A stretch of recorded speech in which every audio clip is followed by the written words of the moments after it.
FY24 exit कर रहे हैं Q4 एट 26%, और वो जैसे आपने कहा 100 बेसिस पॉइंट्स का जो इम्प्रूवमेंट रहा है वो हेडविंड्स के बावजूद रहा है। हमें 90 बेसिस पॉइंट्स के हेडविंड्स रहे on higher third party expenses, और ट्रैवल कॉस्ट बढ़ के आया था। ये दोनों का नेट इम्पैक्ट 90 बेसिस पॉइंट्स था, एंड वो ऑफसेट हुआ 190 basis points benefits, primarily bottoming out of sub contractor cost जो हम थर्ड पार्टी वेंडर्स यूज़ करते हैं फॉर शॉर्ट टर्म, वो काफ़ी नीचे आया हुआ है, कम है, and also productivity and utilization gains से। तो और ये FY25 में क्या आप और बेहतर करने की उम्मीद रख रहे हैं? क्या उस होप के साथ आप नए साल में उतर रहे हैं?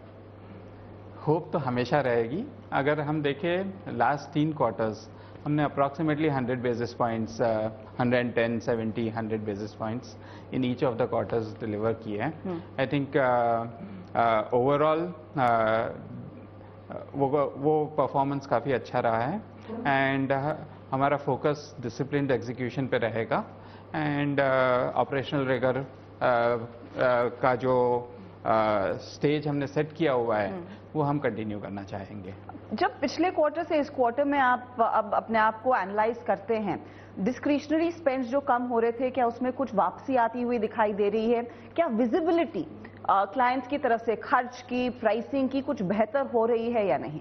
अगर नियर टर्म में देखें तो practically most of last year has played out similar, and near term में caution still continues, but I think अगर हम medium to long term की बात करें तो given our deal wins which we have had through this quarter and the previous quarter as well, and जो demand drivers setup हो रहे हैं उससे हमें पॉजिटिव लग रहा है from a medium to long term perspective.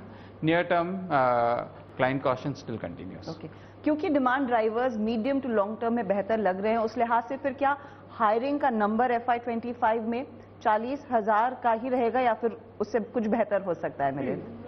क्योंकि डिमांड के कुछ अंश हैं। हर्षदा, 40,000 तो हम लोग कैंपस से हर साल प्लान करते हैं। इस साल भी मैंने प्लान तो किया है, और अभी हमने ऑलरेडी प्रायोरिटी कॉलेज से हमारे कैंपस हायरिंग हमने शुरू भी किया। We are the first ones to go to the campus this time, और वहाँ हमने ऑफर्स भी दिए हैं। अभी हमारा नेशनल क्वालिफायर टेस्ट चालू हो रहा है, उसमें भी हम लोग ऑफर देंगे। तो प्लान तो around 40,000 will be there definitely. और मार्केट से experience hires hiring every quarter will actually again depend on the demand every quarter. Okay. तो डिमांड, क्योंकि शायद आप देख रहे हैं इसीलिए कमिटेड है उस हायरिंग की तरफ, वरना वो हेडकाउंट कम भी हो सकता था, और you could have easily said we will not perhaps think ahead of ourselves in the fresher hiring. कुछ ना कुछ आपको डिमांड दिख रही है, और किन एरियाज में लार्जली फिर वो आएगी? क्या वो जनरेटिव साइड पर है या फिर basic bread and butter business के लिए है? फ्रेशर हायरिंग एक्चुअली हमारा कोर स्ट्रेटेजी है, हर कंपनी का कोर स्ट्रेटेजी है।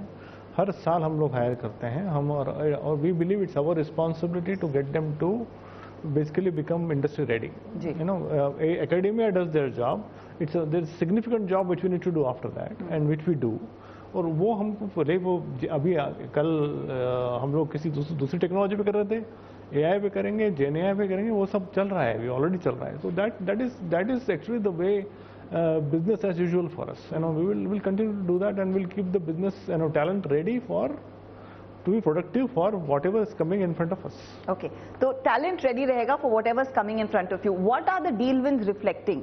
क्योंकि वो अवीवा का शायद इम्पैक्ट आया है डील विन में। ये $13.2 बिलियन की डील विन इस Q4 में, कितनी विजिबिलिटी है कि यही रन रेट देखने को मिलेगा for larger part of FY25? Sameer, तो जैसा आपने कहा एक मेगा डील विन है, एंड उसके अलावा there is a good set of large deals जो typically market 50 million and above बोलती है, and small wins and smaller wins का भी proportion has been good, except for that one mega win, the proportion has been similar in the past. If you look at deal wins का जो profile है, both cost and optimization and transformation का mix भी अच्छा रहा है। Typically हमने maintain किया है कि रेंज जो एक्सपेक्टेड है 7 to 9 बिलियन, उस पर तो कॉन्फिडेंस है, उससे ज़्यादा हो तो अच्छी बात है। और यहाँ पर BFSI में कितना समय लगेगा और पिकअप के लिए, क्योंकि इस बार ही आपकी प्रेस रिलीज में भी आप मैन्युफैक्चरिंग हाईलाइट करते हैं लेकिन BFSI की ज्यादा का जिक्र ही नहीं है। तो क्या जहां पर पिछले तिमाही में उम्मीद थी कि कुछ कुछ स्थिति ग्रीन शूट्स की तरफ इशारा कर रही है, वो अब तक उगे नहीं है अंकुर?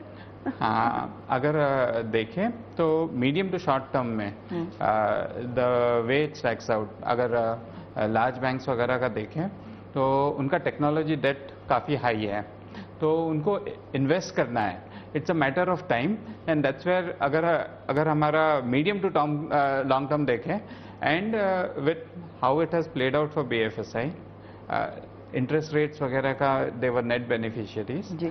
सो वंस मैक्रो कंडीशंस इंप्रूव होंगे तो हम एक्सपेक्ट करेंगे कि they will be first in first out, they will be the early investors to it and उसका बेनिफिट होना चाहिए both from a technology bet, उनको जो इन्वेस्टमेंट्स करने हैं to differentiate themselves and also in terms of they being net beneficiaries. तो North America जहां पर इस समय अभी भी थोड़ा सा वो सबसे बड़ा चिंता है, लेकिन सेंटिमेंटली डेटा पॉजिटिव है, is it perhaps second half या फिर यूएस के इलेक्शंस के बाद जहां पर कस्टमर्स ज्यादा कॉन्फिडेंट होंगे, ऐसी कुछ बातचीत होती है? आई थिंक ओवरऑल देखें तो हमारा फोकस है कस्टमर्स से क्लोज रहे, उनके रिक्वायरमेंट्स क्या है, उनकी तकलीफें क्या है and how we can use technology to solve it, उस पे है। Overall macro is a given and it's for everyone. I think we can differentiate by staying close to our customers. Okay.